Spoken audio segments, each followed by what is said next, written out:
All right. Black official, feel me, explores the power of music, love, and consciousness with Sadhguru. Let's get it. You feel? Discovering Inner Peace, a conversation between Black and Sadhguru.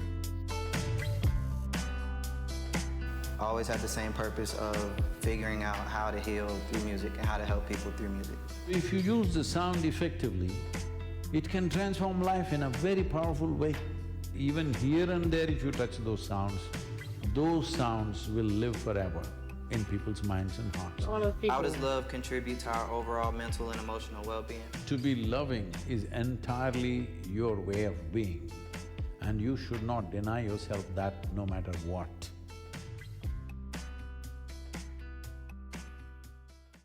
Jananam Sukhadam Starting off with some meditation? Okay, shoot. Hold up. Maranam Hold up. Let me get situated. You feel me? I got this. Jananam Sukhadam Maranam Karunam Milanam Maduram Smaranam Karunam Kalavishadiha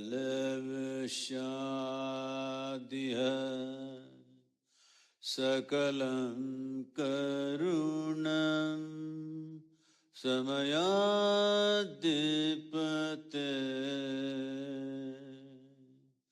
Akilam Karunam. Good evening, everyone. That's it. Hey, tight. You feel me? Hey, it's going to be vibrating through your soul. I did pick a lip, sorry. I would like to start. Today I'm black too. Oh yeah, you are black too. Yo, Love. what I figured out, bro, Indians are mad. Like, some of them be like uptight, but they be mad funny. They be mad funny. What is on his chest? What is that?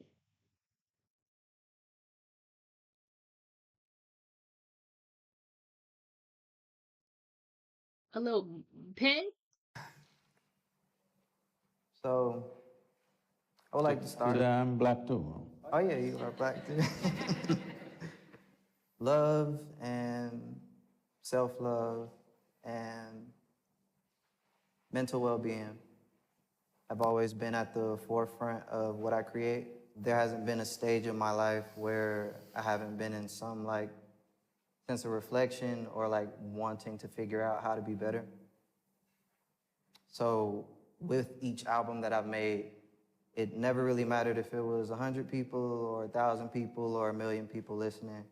I always had the same purpose of figuring out how to heal through music and how to help people through music. With that, I've been able to travel and I've been able to see the effects that it has on other people. And as much as I want to say responsibility, I also don't want people to shy away from it. So sometimes I like to say it's just a beautiful opportunity to be able to do something that impacts people and that gives you a vehicle and that gives you a moment to make an impression. So with love and with self-love and with my mental and emotional state being like the most important thing, I hope that it has always like had a relatable effect on the people that listen. I hope that you've been able to take something away from it because it's not the popular thing. It's not the most lucrative all the time, but it's the most necessary. And thank you.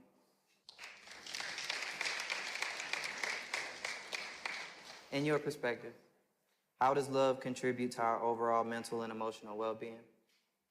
And how can one be in a constant mode of love and acceptance and forgiveness in spite of outside influences? If this body becomes pleasant, we call this health. If it becomes very pleasant, we call it pleasure. If this mind becomes pleasant, we call this peace. If it becomes very pleasant, we call it joy. If our emotions become pleasant, we call this love. If it becomes very pleasant, we call it compassion. If our very life energies become pleasant, we call this bliss.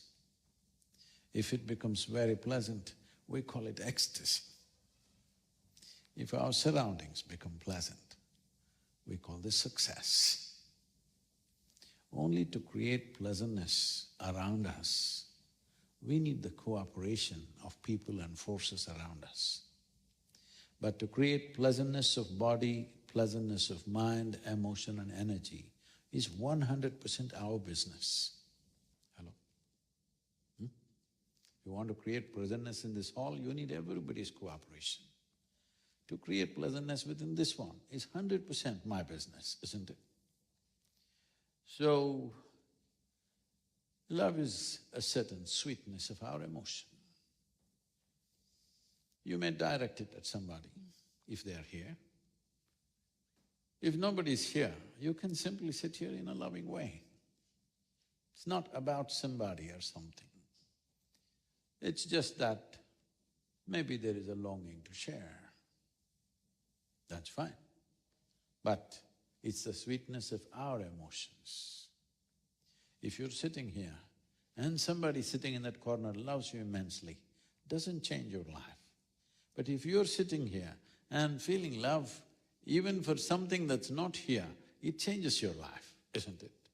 Because it's your emotion. Above all, we need to understand all human experience, absolutely.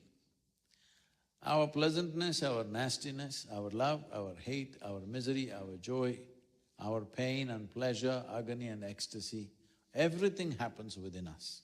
Have you ever experienced anything outside of yourself out here? Hello? You have? Really? Did you experience something here? Anything that ever happened to you happened only here, isn't it? Even this light and darkness is only happening within you. Stimulation may be from outside, but the experience happens only within you. Or in other words, the seat of your experience is within you. When the seat of your experience is within you, if you are sitting on that seat, obviously you would make the experience the way you want it. If I ask you a simple question, will you answer? If you say yes, if you say no, if you say silent, I'll bless you for all the three, it's up to you. If there was a choice,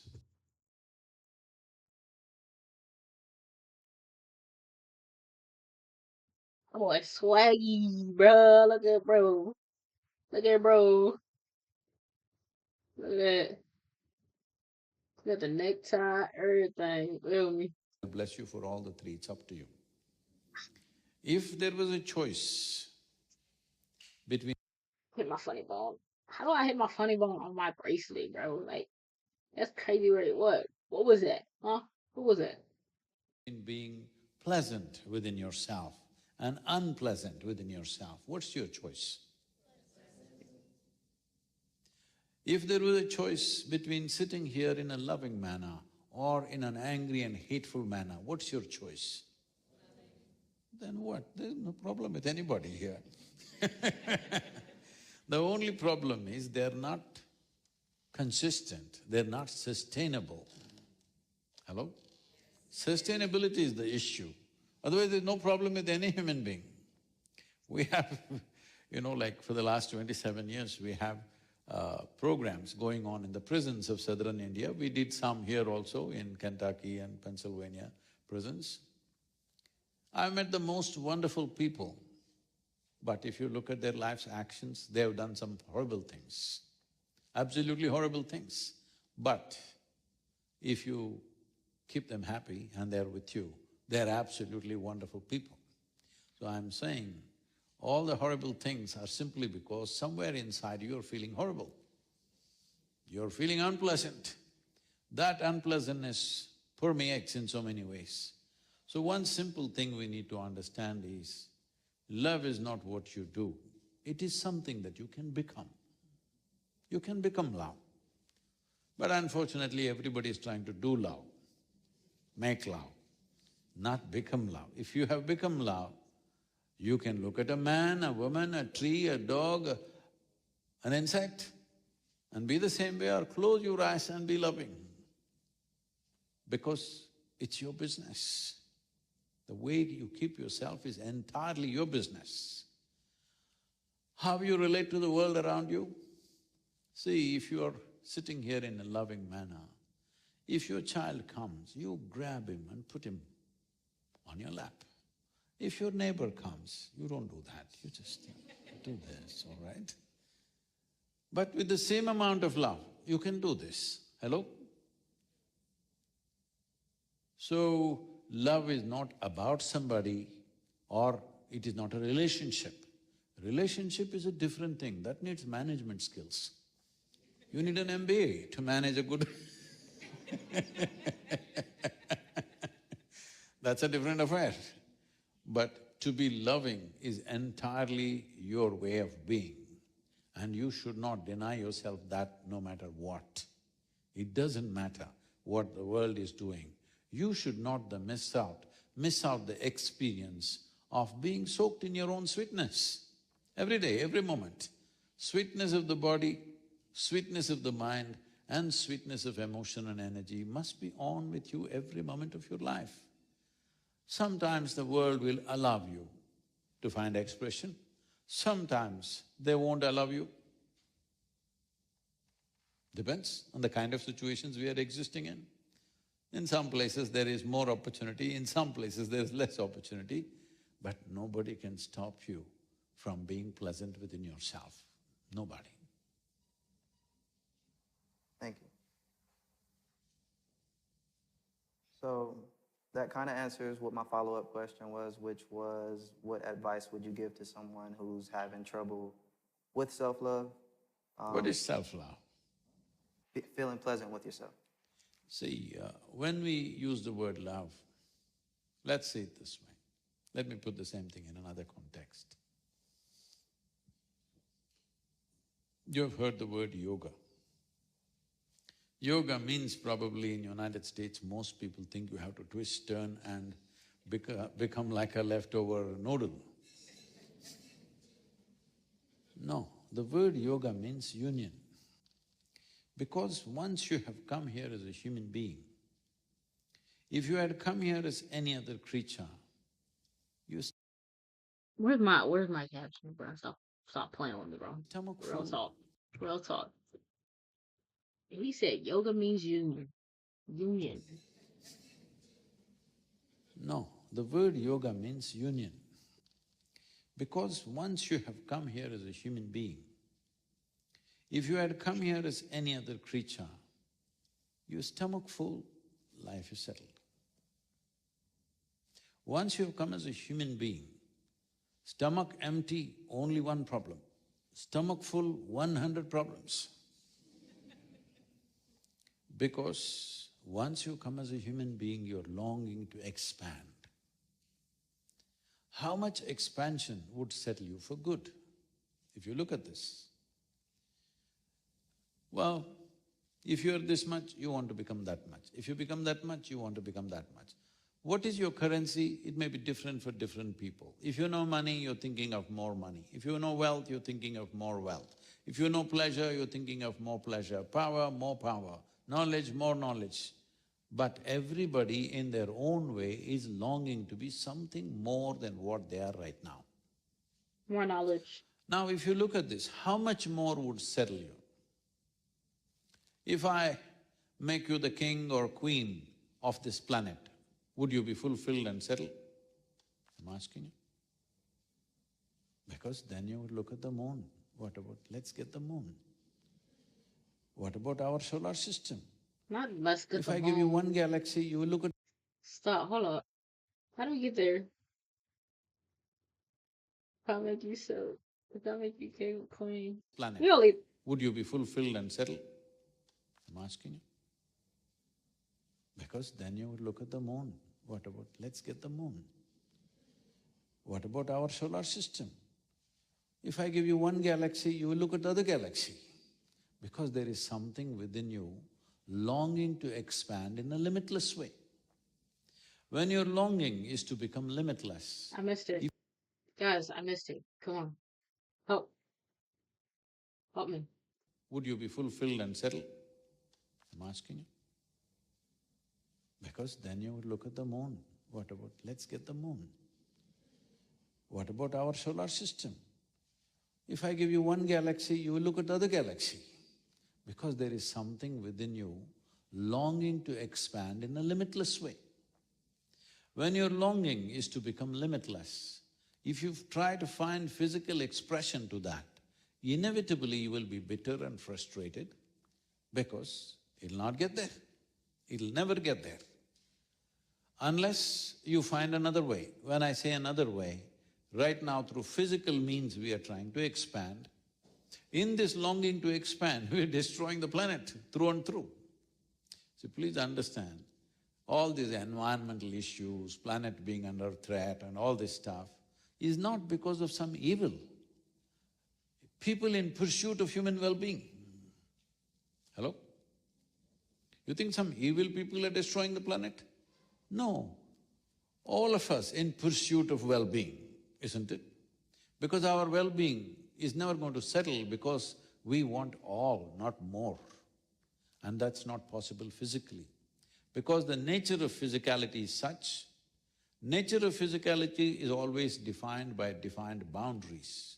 You call this a physical body because it has a boundary. If this had no boundaries, you wouldn't call this physical anymore.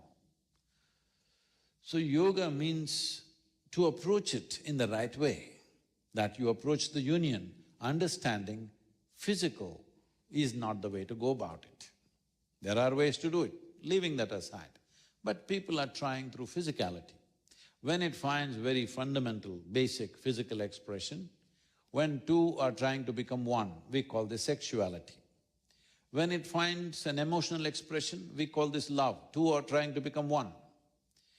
If it finds an intellectual or mental expression, it could be called conquest, ambition, or simply shopping, you know. Something that's not you, you want to make it part of yourself. This is the effort. This effort is on from the simplest physical level to all levels of your faculties. You're trying to become one with something else other than you. But when you say self-love, there is a danger to this because you are an individual. An individual means you are not further divisible. The moment there is more than one here, because Hold up, gang. Divisible, bro? What the… Bro, what is divisible? What is divisible, bro? What the freak?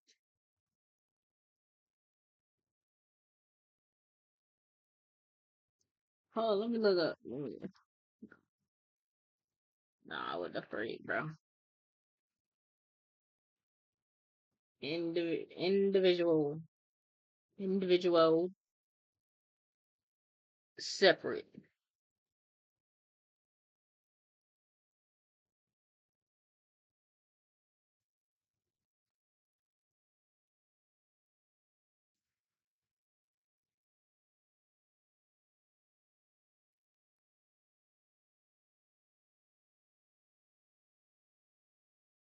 Hold up. Individual is separate. Unable to be divided or separated. What the freak? Hold up. I'm not tripping anymore.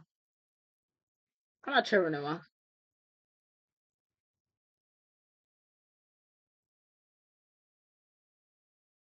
Independent.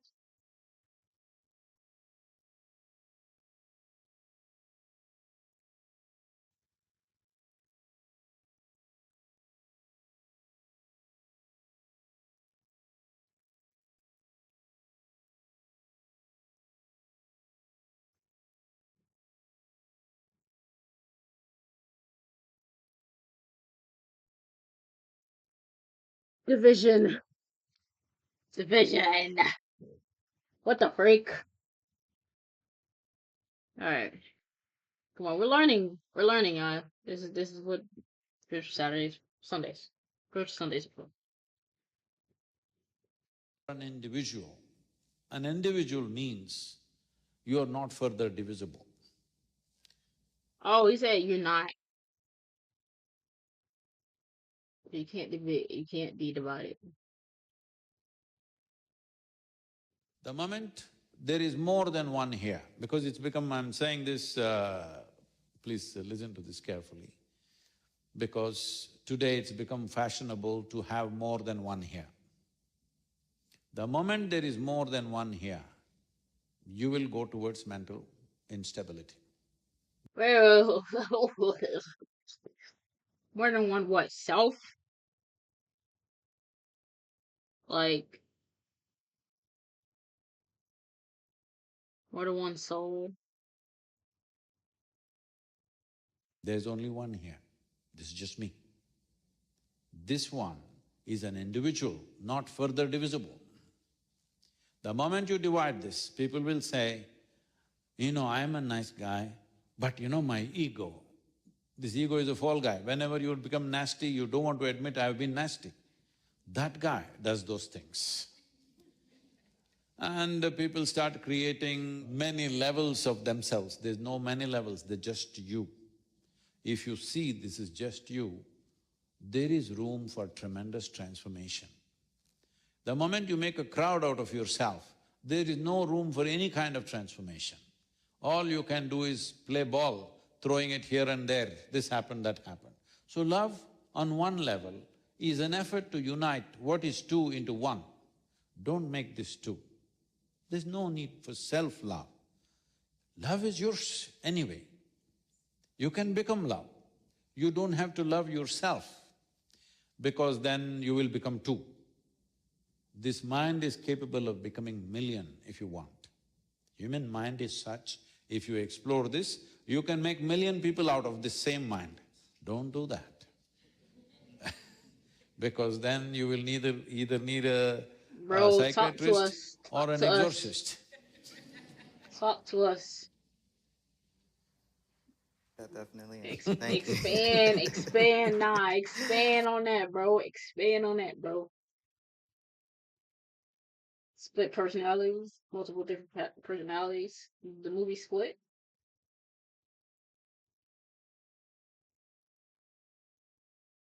That's insane, bro. What else I want to say? There's something. Oh, so self love, right? Self love. He was basically saying we don't need self love, right? But he was calling like something else. Hold up, here, back. We're gonna get through it. We're gonna get through it, bro. Relax, relax. We'll get through it. This too. There's no need for self-love. Love is yours anyway. You can become love. You don't have to love yourself, because then you will become two.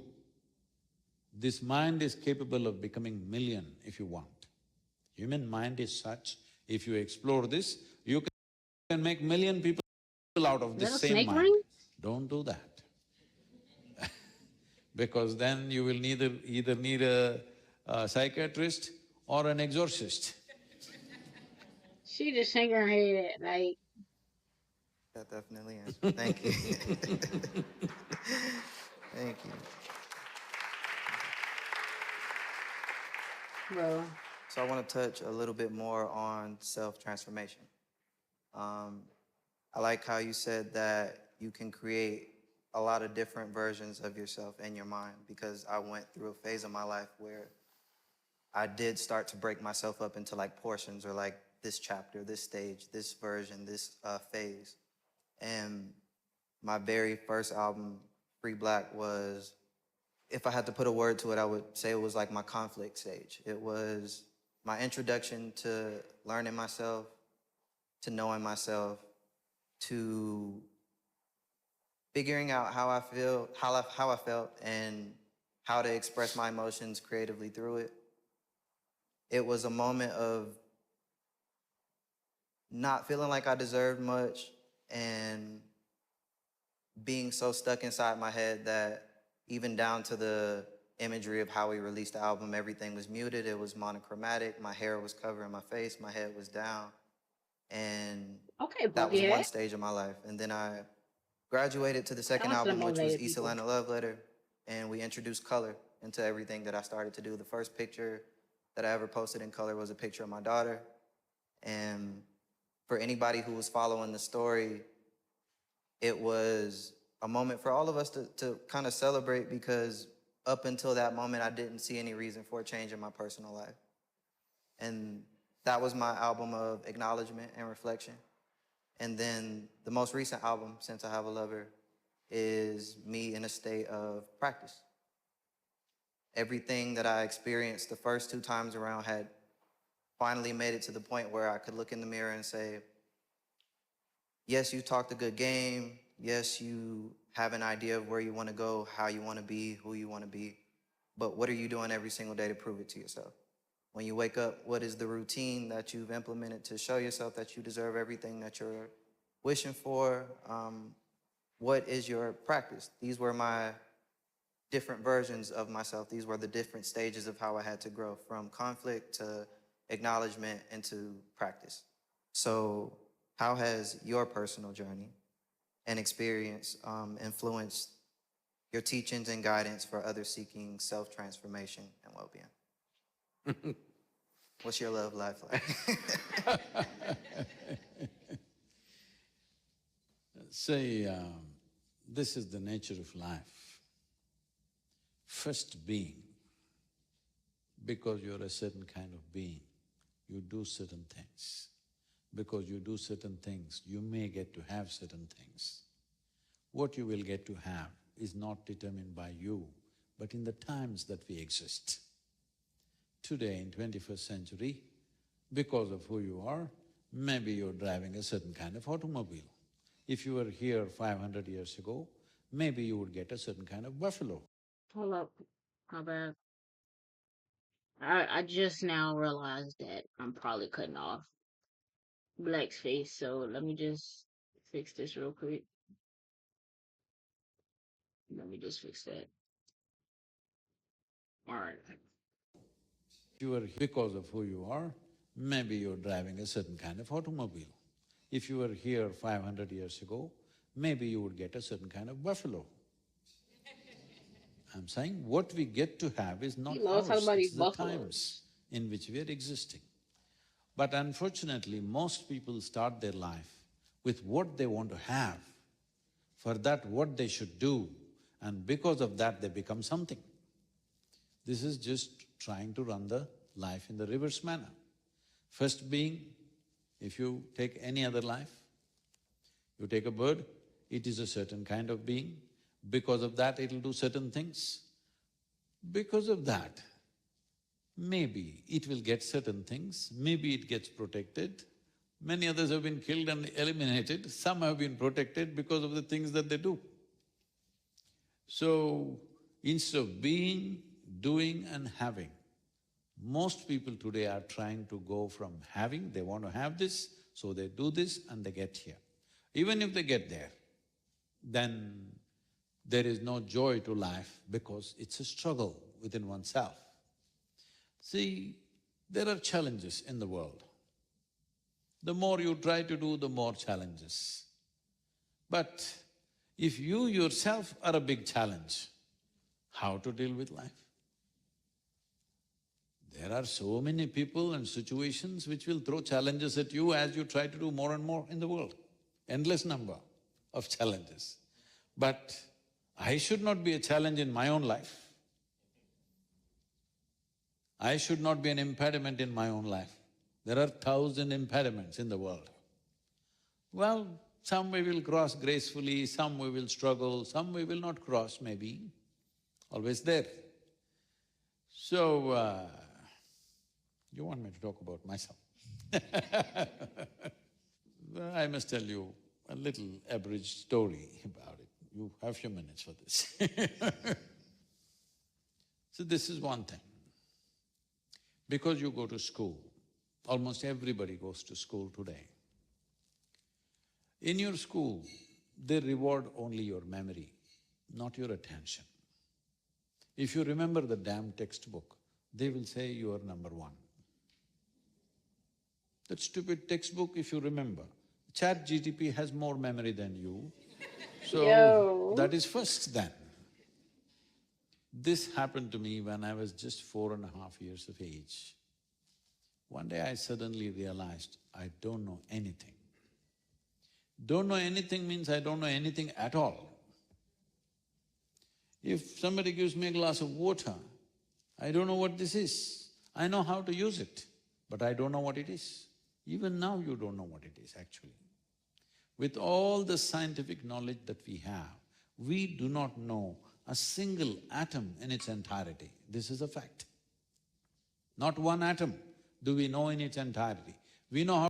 My brain, bro. My brain won't leave me alone, bro. Okay, I'm trying to figure out why. Is that the coaster on top of the glass? Like, what the freak? Is that the coaster? Sod? have. We do not know a single atom in its entirety. This is a fact. Not one atom do we know in its entirety. We know how to fuse it, we know how to break it, we know how to make a bomb out of it, but we don't know what it is. So when I realized this, if I find a leaf, I'm just staring at it for hours. If I sit up in my bed, I'm just staring at the darkness for the whole night. My dear father, being a physician, he started thinking, I need psychiatric evaluation. This boy is simply staring at something, it looked like he's lost it. In this condition, they sent me to school. My mother said, pay attention to the teacher, don't look here and there. I went and paid attention to the teacher, the kind of attention they had never received in their lives. Bro. And initially I kind of understood what they were trying to say, but after some time I realized, teacher after teacher, every 45 minutes new teacher is coming. All of them are just making sounds and sounds. I'm making up the meanings in my mind. Then I said, why am I making these meanings? Let me just listen. So without making meanings, I just started listening to all the sounds that they make. After some time, it really became very amusing. A big smile spread on my face. They were not amused at all. What I'm trying to say is, right now language itself… See, because language is a conspiracy. If I say this sound, you are making up the meaning, isn't it? Suppose I start speaking a language that you don't understand, just sounds, isn't it? India India is a nation where originally there were about 19,000 languages. Today in use 19,000? are 1,300 languages. What the freak? So every other person speaks a different language. Most of the time they're making sounds as far as you're concerned. So when I just paid attention to these things, Language is a crazy thing, bro. slowly I know their past, present and future, but I don't hear a damn thing that they are saying. Then I became a super skeptic about everything because I paid attention to everything around me. The home atmosphere, the family, the society, the economic conditions around me, social fabric, politics. I just paid attention. And so I became… If you pay attention to just about anything around in your life, enough attention, you will see too many meaningless, nonsensical things are happening all over the place. So I'm a super skeptic. In this condition, I crisscrossed India on my motorcycle because I was restless and wanted to go somewhere. And I traveled without going anywhere, from one end of the nation to another, and then turning around and riding to another corner and riding back like this, seeing and enjoying the terrain and the feel of it, but not going to any place as such. Why I'm saying this is, after this I wanted to really ride away, then I decided I'll start my businesses. I started a business, it became very successful in a short time. I started one more, about half a dozen businesses. For those days, it was considered too successful. So everybody clapping their hands and saying, "You're doing great," but I was planning to leave. So one afternoon, I went and sat on a small hill. Anybody been to India here? Oh, you need to see India. It's a unique nation. So, a city called Mysore, where there's a small hill, where I know this hill very well, I've camped there and I've known this place very well. In the afternoon, between two business meetings, I just went and sat there. And I am a super skeptic. I don't believe anything other than what I can see. I was sitting there with my eyes open. Till that moment, this was me. This is somebody else. I have no issue with this somebody, but this is me, that is somebody. Suddenly I did not know which is me and which is not me. I'm sitting here and what was me was just all over the place. I know it sounds insane, even I thought so. It was all over the place and I thought this lasted for 10–15 minutes. But when I came back to my normal senses, it was 4.5 hours had passed. For the first time in my adult life, tears, me and tears were impossible. My shirt was wet. Like that, tears have been flowing, every cell in my body bursting with ecstasy, dripping ecstasy. Then I shake my head and think, what is happening to me? The only thing my logical mind could say was, maybe I'm going off my rocker. Then I ask my closest friends, what do you think? I'm just experiencing something like this. Hey, come on, what did you pop? What did you drink? Did you find the mushrooms in the hill? So I knew there was no context. Then I experimented for a few weeks with this. Then I found that if I can sit away from my own psychological process of thought and emotion, if I can sit little away from it, suddenly within minutes, I will be completely blissed out. In a way that what seems like a minute in my experience is many hours. So then I sat down and planned. I'm telling you my problems, okay? Then I sat down and planned that in the next 2.5 years, at that time the world's population was 5.6 billion people. In 2.5 years' time, I'm going to make this world blissful, every one of them, because who wouldn't want it? Just sit here and be blissed out, who wouldn't want it? I thought everybody will go for it. 40 years now, huh?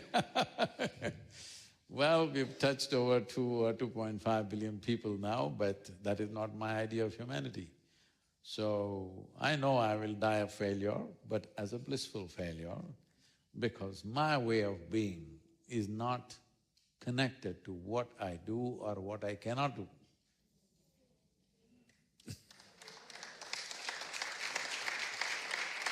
Okay, Sad. I'm learning just as much as y'all learning today. I want to touch a little bit on spreading the message of bliss, but in the midst of a lot of traffic and a lot of outside energy and a lot of pressures of the industry.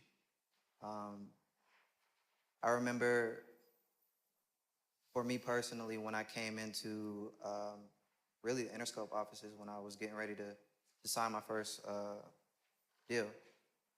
And I was trying to figure out, like, how do I set the tone? How do I let it be known, like, why I'm here, and how do I, like, clear space for me to be able to continue, like, what I feel like my purpose is. And for me personally, it came in the form of telling them, like, I was an album artist. And that can mean a bunch of different things to different people, but for me, it meant I want to focus on, like, the story of what I'm doing. I want to focus on the entire message of what I'm doing, and I don't want to necessarily be here just to go to radio. I don't want to be here just to make money. I don't want to be here just to pump out a bunch of products. I want to focus on telling my story, and that requires a certain amount of living and experiencing and learning. So I went through that process for those 3 albums. And in the midst of figuring that out, I just found myself in that state of confusion, and I found myself in a state of being overwhelmed. And I was trying to be and do so much for so many other people that eventually I looked up and I was burnt out. And I felt like I had overextended, and I was holding like this message and this flag, and I was trying to bear it so hard that I just completely forgot to like you said, sit with myself and find that bliss and find that happiness. What advice would you give for navigating through what we're all pretty much, everybody in here is a creative in some kind of form, but navigating through that with the norms of the industry not necessarily being considerate of that? See, music, in its essence, is one instrument which can touch life profoundly. It should be never seen as an industry. There is an industry around music, but music is not industry. I know industry might have become overwhelmingly large compared to the art form of it, but I don't think as musicians you should ever allow that to happen. Because industry is business, it's commerce, it has to do its thing. Trying to get cozy. And commerce is needed to take it to the wide world. A musician cannot do it by himself. All that's fine. But still, for me, instead of speaking for everybody, let me speak what it means for me. Well, your kind of music, I may be a bit too old for that. When I was in 60s, we started with heavy rock and roll and Rolling Stones and Jethro and all that, and B.B. King and all that stuff. I'm still listening to B.B. King because he spills magic out of his fingers. So, completely I Western don't know what that music, is. though I grew up We'll in look them India. up. We'll look them up. One day in the university there is an open-air theatre where about, 8,000–10,000 people can sit. I'm just riding on my motorcycle. My motorcycle is loud enough so that it blurs out everything. I like the music of the engine. That's my constant companion. But then I heard some strange kind of sound which got me by the gut, literally. It just literally drew me, and I just rode towards the open-air theatre, and there was some small security, and then they tried to stop me. I just rode straight through. This open-air theatre, me and my friends have been using, which is like an arena, to ride the motorcycles up and down the steps. Okay, I never thought of attending any event there. In the last few years, I have been doing events there. So I just rode to the edge of the arena and stood there, and they were playing some kind of an instrument. I did not even know the name of the instrument at that time. Very slow, simply dong, like that. I just sat there with tears flowing down. I couldn't believe it. What are they doing to me? It's like they grabbed me from inside out. This was the beginning of Indian classical music for me. Then all this body-shaking music went out of me. Suddenly it just got me from inside. As I became more and more meditative, this classical music became more and more prominent for me, and I started seeing what sound can do. In most of my programs today, I use music in such a powerful way that simply by uttering a sound, you can make people burst out in so many different ways. So we need to understand this. Even according to modern science today, what seems to be solid material is not really that. It is a reverberation of energy which makes it this way. Where there is a vibration, there is bound to be a sound. Not all sound is audible to our ears. Only a small frequency of sounds are audible to our human ears. What is above that is ultrasonic, what is below that is subsonic. Many animals, elephants, whales and others are communicating in subsonic sounds. You don't hear that. Similarly, there are some who are doing in ultrasonic sounds like the bats and others, which you cannot hear either. We are only hearing a range of sounds. It's like we only But see sound is the basis of existence. There is a whole yoga called range. Nada Yoga. Nada means sound. There is a whole yoga as to how to approach your ultimate nature through the use of sound. There are scriptures talking about first there was a word. See, if I say a word now, let us say I say some word for which you don't understand the meaning.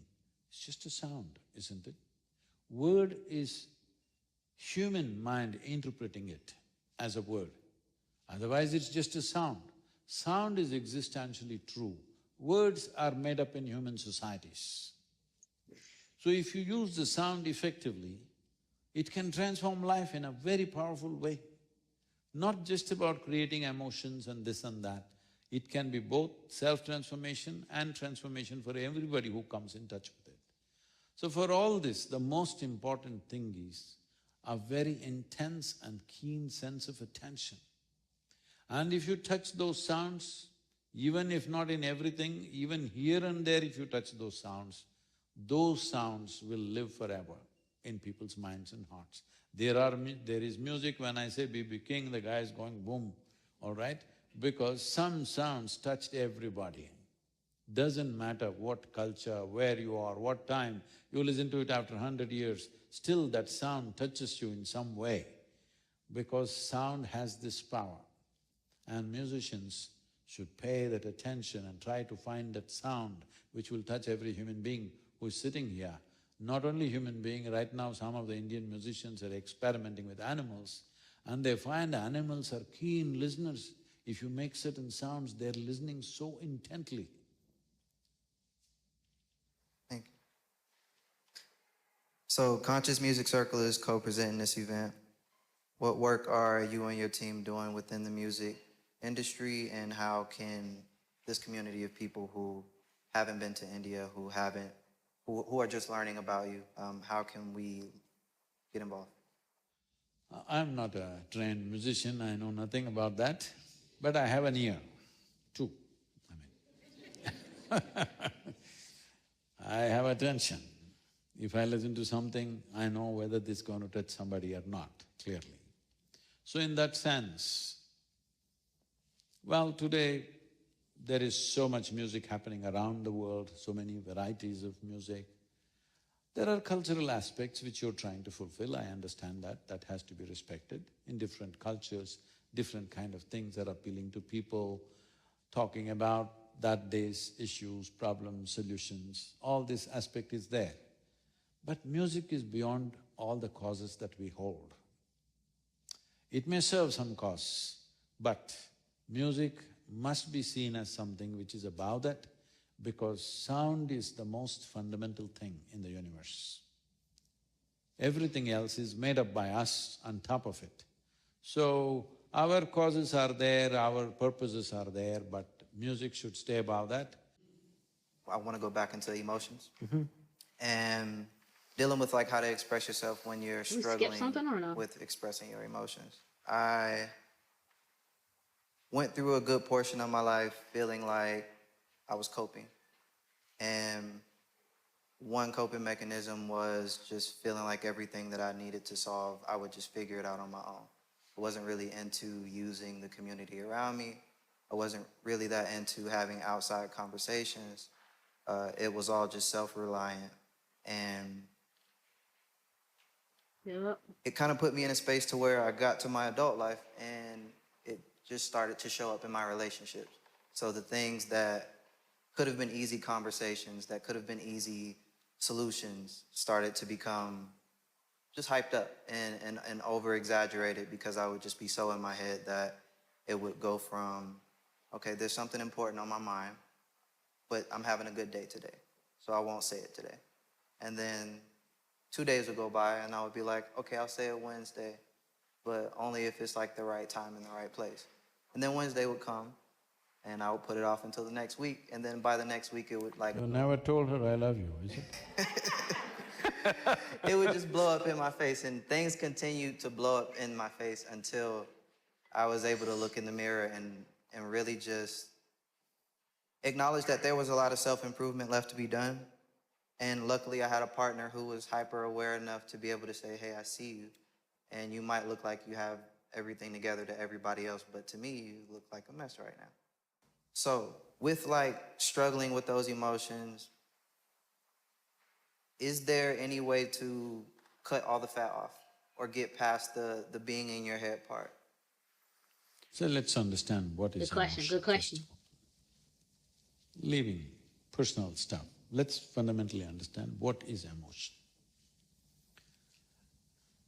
Because emotion has such power over human beings, people start thinking it's a force by itself. But please look at this carefully. The way you think is the way you feel, isn't it? Right now, I sit here and I think he's a horrible guy. Now I have nasty emotions towards you. Now I think he's a wonderful guy. I have sweet emotions towards you. Can I think he's a wonderful guy and have nasty emotions towards you? Or can I think he's a horrible guy and have sweet emotions towards you? The way you think is the way you feel. But why they look so different is because thought is agile. This moment I can think you're wonderful. Next moment I can think you're horrible just because you did something that I don't like. But emotions are a bit sappy, they don't turn around so quickly. It takes 3 days to turn around or 3 years to turn around, depends who you are, right? But emotions are not agile like thought. Thought changes direction. Emotion goes, crashes into this and that. So, the way you think is the way you emote. So what we need to do is, how do we think? Most people don't think, they just have mental diarrhea. Not back to the Just mental running? diarrhea. Oh my gosh. Why is there a mental diarrhea like this? Why would there be a physical diarrhea? Something that should not go into the stomach has gone, isn't it? Hello? Bad food? What has happened to this? The fundamental is this. See this body, you were not born like this, you were born this much, now you become this much. How? The food that you've eaten. So this body, what you call as myself right now, is an accumulation over a period of time. Not everybody, I'm saying. Whatever we have eaten has slowly gathered. What is this mind? All the impressions that we have gathered, slowly accumulated. Anything that we accumulate, we can say, this is mine, this belongs to me. But you cannot say it's me, isn't it? Right now, if I say, this pot belongs to me, this is my pot, you will think Sadhguru's got some problem. But let's listen some more, everybody's saying his voice. After some time I say, this is me, then you will say, let's go. It's clear. Hello? The moment you claim something that is not you as myself, it's very clear, it's a case. This you're doing every day. Food appears in your plate, you say, this is my food, you eat it and then you say, it's me. This is where it starts. The moment you identify yourself with something that you are not, after that, mental diarrhea cannot be stopped, do what you want. The harder you try, the faster it runs. Because in this mind, there is no subtraction and division. There is only addition and multiplication. If this thought is going on, I want to remove it, there is no such thing. If you remove it, it'll become 10. But you can distance yourself from that. Bro, This is what I said in the beginning. If once you create a little space between yourself and the psychological process, you will see the chemistry of the body changes so dramatically. Today, we have a research center in the Harvard Medical School which is studying all this. You must see what they are putting out. There are many things, I will not go into the Harvard. science of it. One thing that would interest you is, there are endocannabinoids in the body. That is, body produces its own cannabis, you know that. Oh, you didn't give it an opportunity.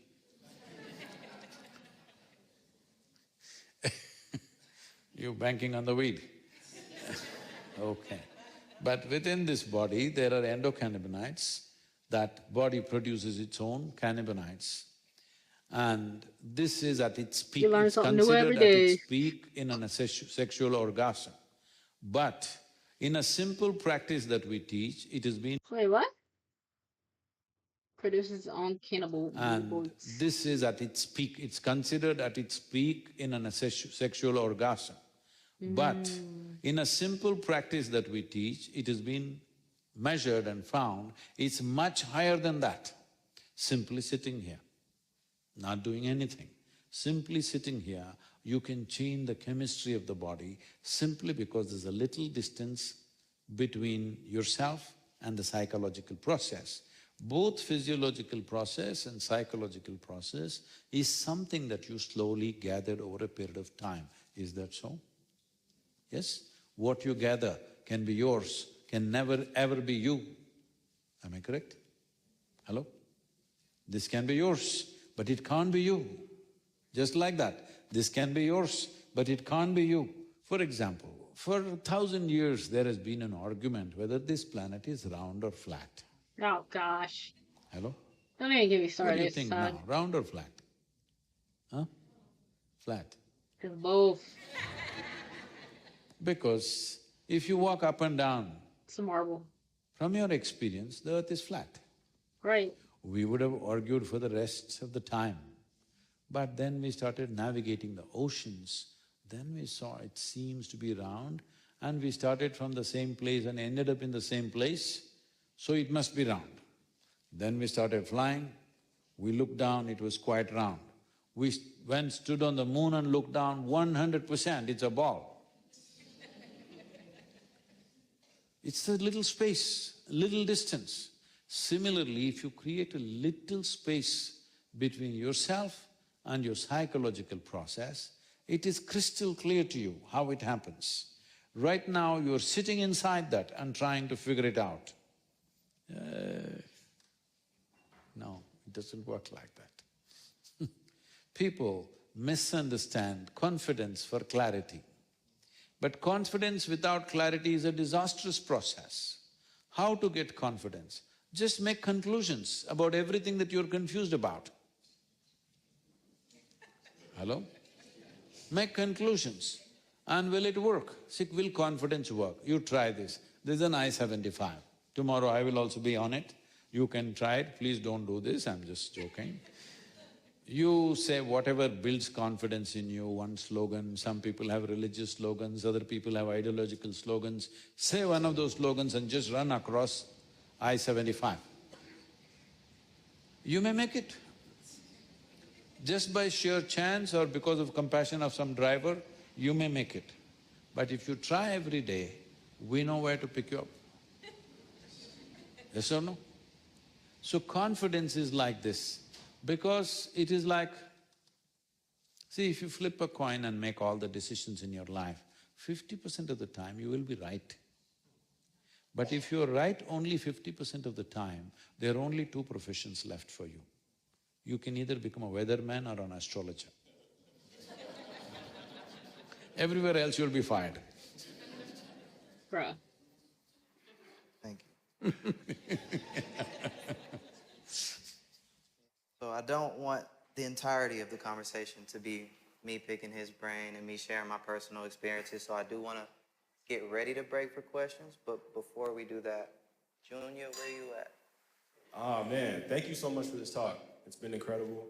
I would love to know what inspired, one of the most interesting things I found that you've been doing recently is that you had a trip across the country where you were essentially, trying to spread the message about some of what you taught us today, which is the efforts of saving the soil, right?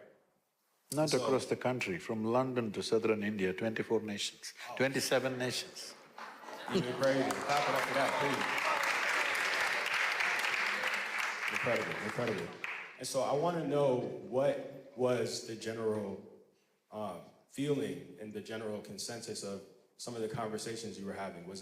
Were people able to understand and to take seriously what you were telling them and how dire the situation actually is? Were there any moments of resistance or any memorable moments of the opposite? Many moments of danger. You would have killed yourself 100 times over, because I not only rode the motorcycle, I did 691 events along the way in 100 days, averaging nearly 7 events per day and riding sometimes nearly 24 hours, many days over 18 hours. What the world? And I'm 65 at that time, last year. What the freak? Has What there the been freak? any negativity, resistance? No, because I That's designed dope. and No. constructed this That's whole dope. movement. It is not against anybody. It is not against fertilizer industry, it is not against chemical industry, it is not against the farmer, it's not against the government. So once people saw it is not against anybody, everybody became a part of it, which is very important. Because if we want a fight, we can choose against who it is.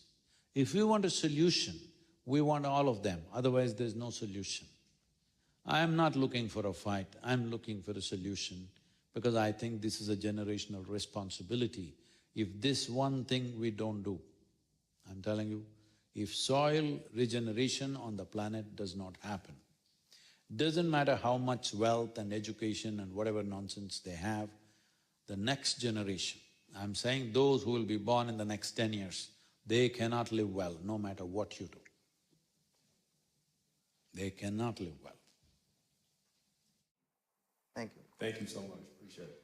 So, I'm the guy who liked BB King. generation. My name's Michael Render. They call me Killer Mike. I'm from right here. I'm from about 4 miles that way. I'd just like to know your thoughts on the importance of older generations being the direct teachers of children, because a lot of times in our ego and our teenagedom and in our young adultism, we simply don't have time for it. But in my opinion, if we get those that are 45 and up to spend more time with children that are from 0 to 13, 14, I feel like we'll almost be escaping political lobby, because we'll be raising people that know how to do it already. So much appreciation for you to telling us how to do it as adults, but what advice do you give us as adults to teach children the way, so it simply becomes the way and not a way we have to lobby? And thank you, I appreciate your considerations. And what's up, Black? So yeah, the times are such today. Let's say when I was growing up, if 30% of the influence on us as children came from school and outside, 70% of the influence was parents. But today, most parents don't even have 25 to 30% influence once the child is 10, 11 years of age, because it is not the school, it is not the friends, it is a whole world, WWW. Right. 3 worlds The internet. influencing them, and we don't know who they are and what they're saying, what they intend for your children. You have no clue about it and you have no control about it. So the parental influence, grandparental influence has become very small. So in these times, building a social consciousness which influences a child from elsewhere is more important than we trying to influence them, because if you try to influence them, you will lose them. This is the reality, unfortunately. I wish it was not that way, but that's how it is right now. So about making our own gardens and things, yes, it is relevant. See, I do my own garden, it's very cute. But it's not a solution, because agriculture is a huge machine on the planet. 54% of the earth's land is farmed right now, out of which nearly 67 to 68% of it, we grow food for animals. Can you beat that? If we see how we change our diets, to whatever extent we change it, and how we grow our food, this can be brought down. This is one thing we have been pushing out in India. Today, 163,000 farmers have taken to this full-on, and we are working on another 5 million farmers right now to make tree-based agriculture. That is, within the regular farms, trees can be of great help if you choose the right species, and there is a whole science to it how to do it. You can produce much more on the same land with trees growing, far more nutritious food. See, if you ate one orange in 1920, what nourishment you got from it? Today, if you have to get the same nourishment, you will have to eat 8 oranges today. Did you eat 8 oranges any one day? It's never happened, all right, for anybody. Yeah. Because the nutrient value has come down that much, going on using chemicals and ploughing the land and leaving it open to the sun. So, we are working on this in various levels. One thing is to bring robotic machines into farming where mass application of anything doesn't happen. See, today, if your doctor checks your blood and finds some calcium deficiency is there, we gave you just one pill. They found your B12 is not there, we just gave one small pill. For how long? As long as we find it's deficient. So we need to do the same thing with plants and crops, that medicines or pesticides or whatever, they are medicines for the plants, must go in a doctored manner, not mass application. We have been spraying pesticides in airplanes, literally killing everything. We must understand this. The nature of how the biology on this planet is, the fundamental biology of a single-celled animal like an amoeba and you, they're not different, it's the same thing. If I can use a chemical and kill a single-celled animal, it also can kill you, it's only a question of dosage. The dosage that we are giving may not kill us, but it is killing something, it is killing us in installments, not at once. So, using poisons in large scale is a crime that we have committed. Maybe we didn't have the knowledge at that time, we did what we did. It is not about blaming this person or that company or this company. The thing is, right now we need to make the correction. This correction will not happen unless it happens on the policy level in the government, federal policies and state policies, and this policy implementation can only be done by the farmer. Scientists and academics and politicians cannot do it on the ground, it's only the farmer. And farmers' economy is so fragile. If you do not know this, maximum suicides in this country happens in the farming community. Their whole family shooting themselves because nearly 50% of the American farmers haven't earned a single dollar in the last 12 years. What? They're just going into deeper and deeper debt. Over 40% of the American farmers don't own the land, they're renting the land. So, this is a dangerous situation.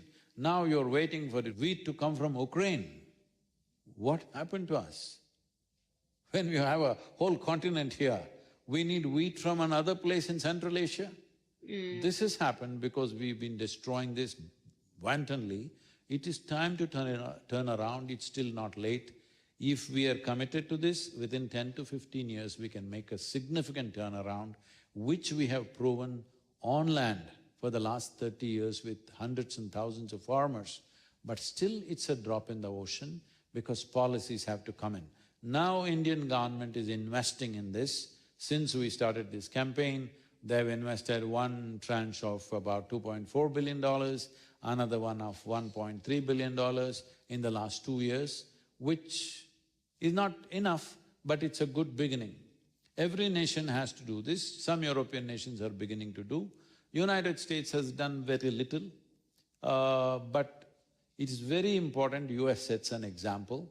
If US sets a good example, the world will take to it. Caribbean nations are very deeply committed to this and they are going. Many African nations are looking at this, Asian countries are looking at this. But it's very important, European Union and United States must set a big example and make this an international mandate that if you own land, see for example, if you go to any old part of any city, people have built homes Nobody owns land in next to each other, America. okay, sharing a Sorry. wall. That means there is no concept of a window, one door to go in, one door to come out, all right? But today, if you want to build a house in Atlanta, if you have 10,000 square feet, you can't build 10,000 square feet. You have to allow some space for yourself, for your neighbor and all these things. So there are laws in urban land. But in rural land, if you have 100 acres of land, in the next 10 years, you turn it into a desert, there is no law to ask you, why are you doing this? We are asking for laws. If you have an agricultural land, minimum 3% organic content you must maintain, because land is not your property, it's a legacy. Soil is a legacy that's come to us from previous generations, and it's our fundamental responsibility to hand it over that way to future generations. We are not the last generation, though many of the young people call themselves Generation Z. We are not the last generation, hello? My name is Jazz. I want to say thank you to both of you for coming out today and speaking with us. I want to know from both of you, what are the practices, the habitual practices that you do that help you be more mindful of your inner spirituality? You came here for work and you started off with meditation, and I really appreciated that. So I'd like to know, what are your practices? Do you meditate daily, multiple times a day?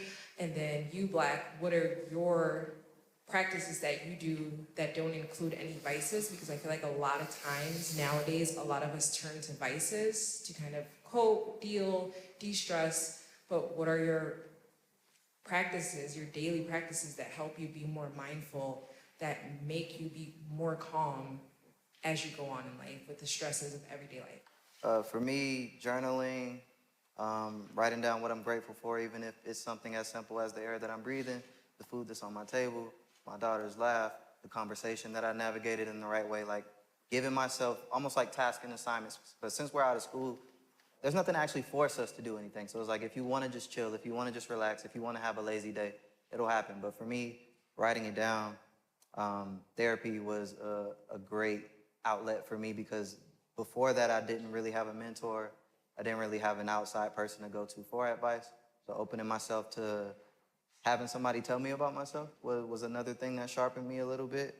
But yeah, besides journaling, besides therapy, besides making sure I take care of my body, obviously yoga, meditation, unplugging if I need to turn all the notifications. Well, I haven't had notifications on my phone for the last 6 years. So if you text me, it don't pop up. If you tweet me, it don't pop up. If you Instagram me, it don't pop up. I have to go in and actually make it an effort to see it. And that just keeps like a certain... You tell him. Unplug, brother. But That's that crazy keeps that like that a certain happened in that amount moment. of just like space for me to just enjoy my day and enjoy myself and be present. So those are a couple of things: meditation, writing it down, stepping outside, taking time off, being off the internet, spending time with the people that I love. Like, those are the most common things, and that's been like the rotation for me lately. So they sound normal, but it's easy to slip out of it. And to, you know, when you wake up in the morning, first thing you do is get on Twitter, get on Instagram, see what the news is, see what somebody said, who's on Shade Room, I've been trying my best to just like get all of that out of my life. And at the very least, save it for the middle or the end of the day when I've built up a capacity to really handle it. And if I start my day in the right way, if I take care of my body, if I have the right conversations, then I feel more conditioned to handle anything else that happens. What do you do?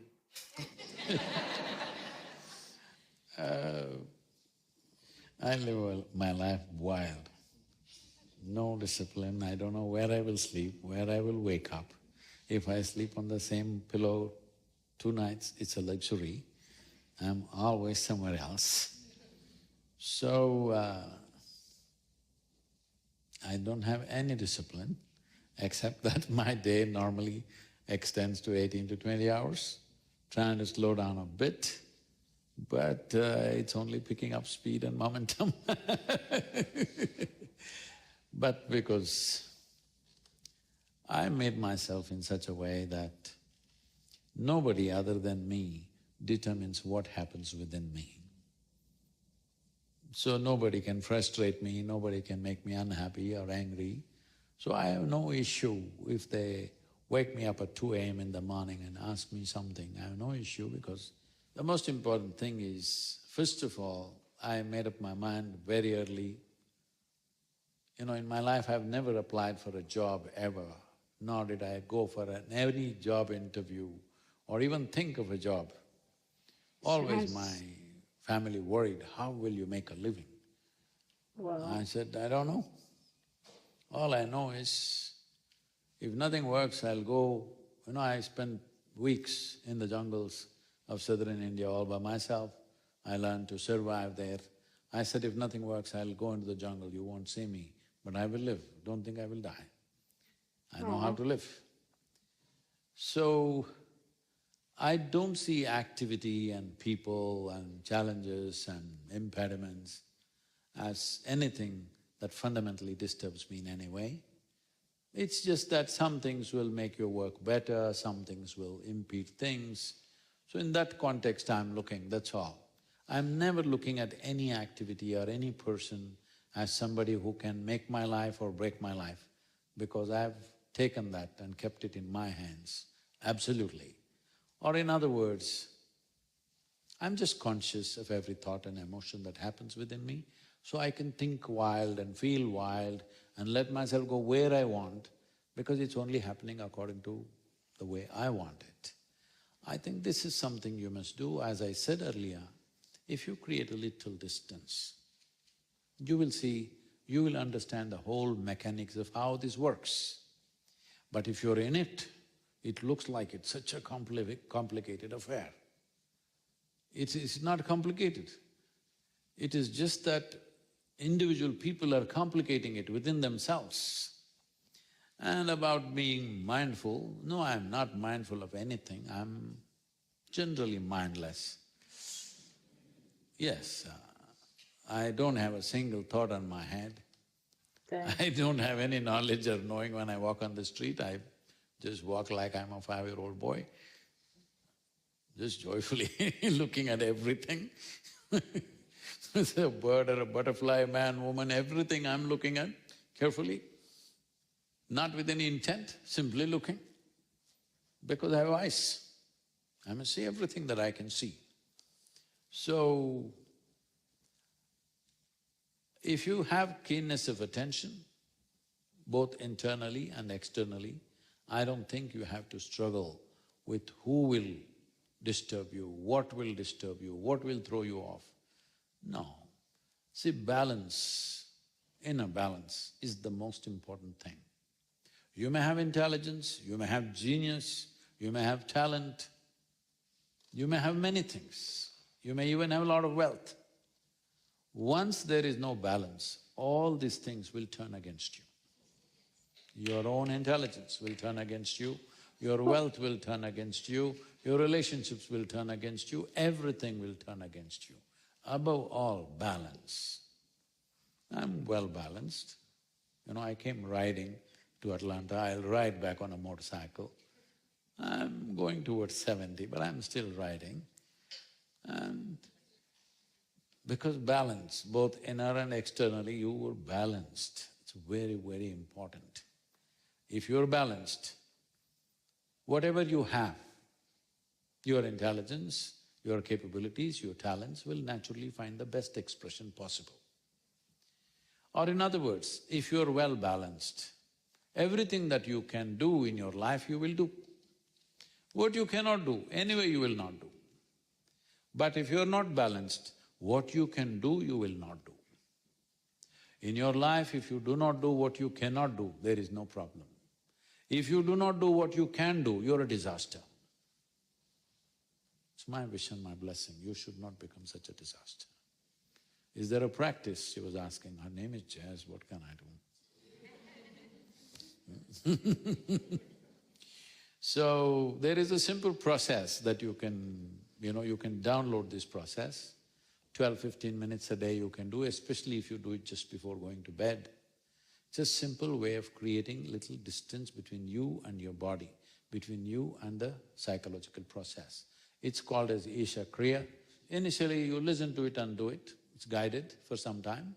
I gotta If do you do Isha it for, Kriya, bro. let's say, maybe 15 days or a month, After that, you I definitely like I tried it. I think I did it for like a few days, but like then like I don't know, something will pop up and don't do it or whatever. But I tried and then just I fell off. But then again, there's this other guy on TikTok that what's his name? Fraud. He also said to do that for at least straight 30 days. And yeah, something would happen, you feel me? But I'm definitely gonna try to do it for straight 30 days. I might even do it on stream. I'm thinking about doing it on stream, just sitting for like 10, 12 minutes and doing it.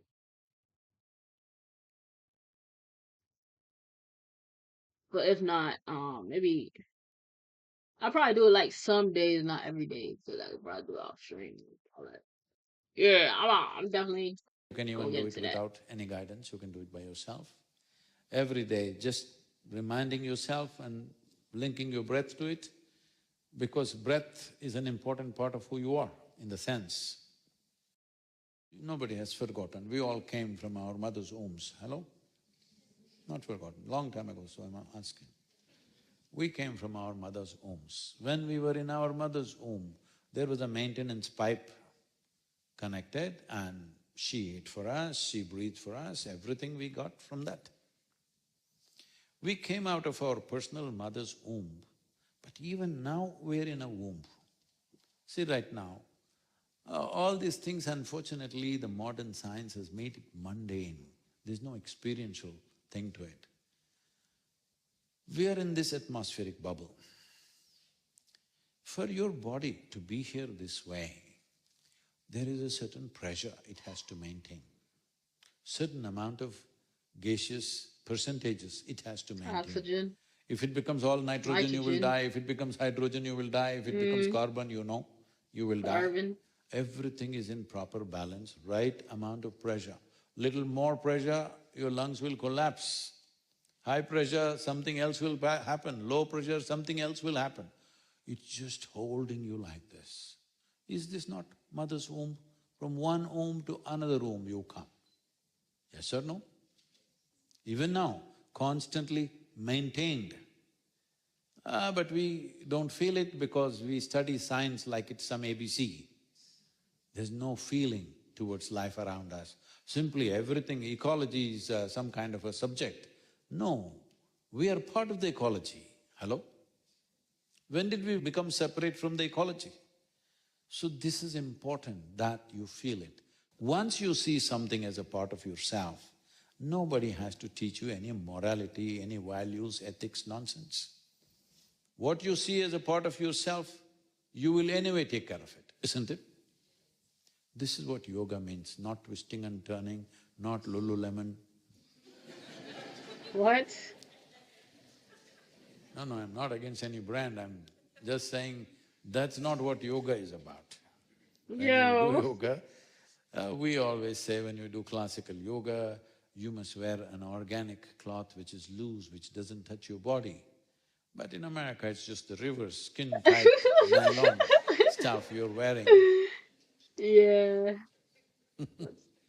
that's true. See, we do everything wrong and Slim we hope fit, you something feel me? right will happen. That's not the way life works here, unless you do the right… See, we do everything wrong and we hope something right will happen.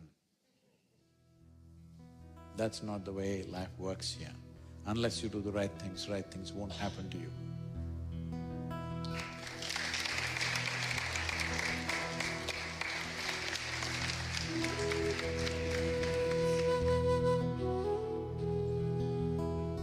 We did it. Sadhguru. That was nice, bruh. That was nice, that was nice.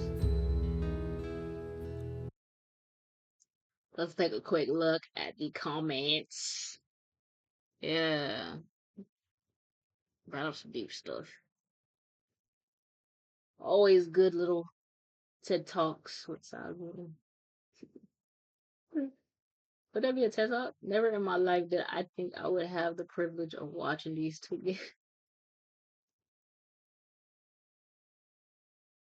I mean, he literally had an interview with Logan Paul. Oh shoot, and Mike Tyson. Oh my gosh, not Logan Paul. What did Logan Paul say to him? My gosh. You believe in Sadhguru, then start believing in yourself. He is in you. Just look your inner self, okay? Please fix your level of ecstasy. Just do your mindset. Yoga chant. Okay?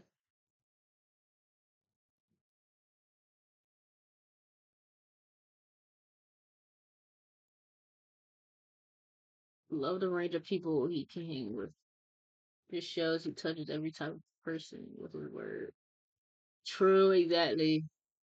Exactly. My favorite part of this talk was when Sadhguru schooled Black about self love. Nah, for real, because I was like, wait, what? I was in awe too. Too many people today think loving yourself is a way to find joy when really it is the most toxic thing you can do because you split yourself into two different people. One half constantly wanting love while other you has to constantly give it. It creates a split personality and eventually mental illness. And this way of thinking is over society and it's not good. Exactly. A thought of you and yourself has two different things I probably started. What? I love seeing my Black young people listening. Right, exactly. Not 222. It's crazy. Exactly. Unification is the way. Type. Absolutely necessary for the African American culture to learn wisdom of ancient India. Sadly, with the Black community, we are one. I was fortunate enough to attend such a magical moment. Ja. Not where are you in the crowd? Come on, gang. Bro. Oh shoot, bro.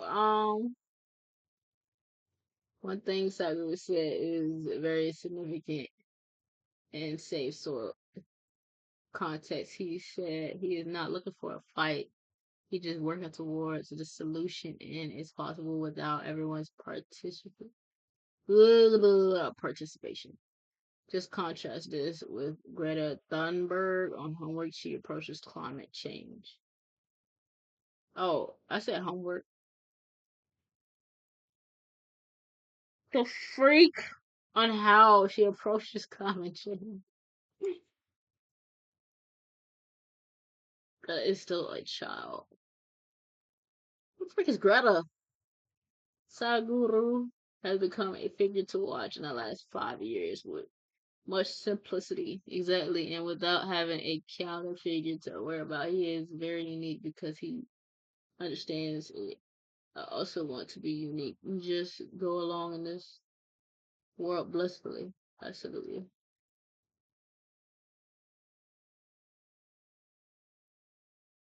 But I attended an engineering program. I have blessed me. I used to watch our teacher earlier, but after I attended engineering.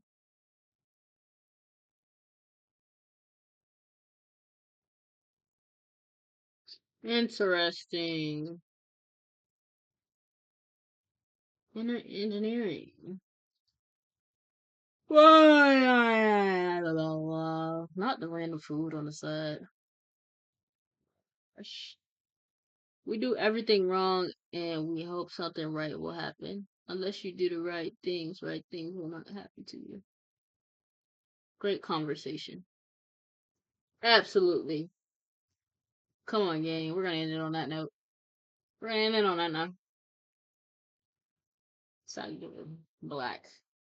Much appreciated.